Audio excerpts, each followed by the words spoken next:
Okay, so how do we diaphragmatically breathe? So the first thing I actually want you to do with me is I want you to take a deep breath. Okay, go ahead and take a deep breath.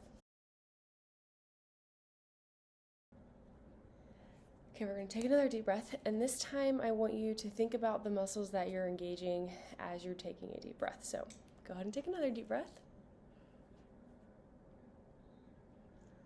Okay, you might have felt it in your chest, you might have felt it in your shoulders, you might have felt it maybe in your belly. Probably felt good, didn't it? 3 deep breaths sometimes is all we need. So what we want to notice is that it's all happening right here in our rib cage. So you might have felt it high or in your chest, and that's actually a very common misconception when you're taking a deep breath or you're preparing to inhale to feel relaxed or prepared for something. Diaphragmatic breathing is actually how singers, like when they sing and they take that deep breath, they're using their diaphragm to get the most air as possible, like the most efficient breath as possible is through your diaphragm. So that's a common misconception, is that we're breathing through our chest.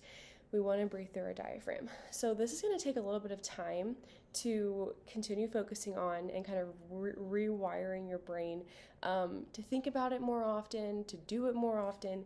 You can do this at any time of the day, okay? And I encourage you to. I encourage you when you're driving to work and you feel like you're thinking about all the things you have to do, take 5 diaphragmatic breaths, like focused diaphragmatic breaths, and you're going to feel so much better. Do it before you go to bed at night. Do it when you wake up. Do it anytime you think about it. Anytime it crosses your mind, take a diaphragmatic breath. Okay, then the more you do it, the more your body is in tune with that pattern of breathing. So what I want you to do is put your hands on your rib cage here, or your thumbs. And when we take this next deep breath, we're going to inhale through our nose, and we're going to push our hands or our rib cage into our hands. So you can feel these bones here. The diaphragm sits right inside of them. It's a 360 muscle, so it goes behind and it attaches to our ribs here. So we're going to breathe into our thumbs. And so as you inhale, you're going to expand like an accordion. So your ribs are going to push into the walls next to you, because your diaphragm is sitting like this, and as you're breathing, it's lengthening. So that's why it's pushing into your rib cage. So let's go ahead and do another one. You're going to inhale through your nose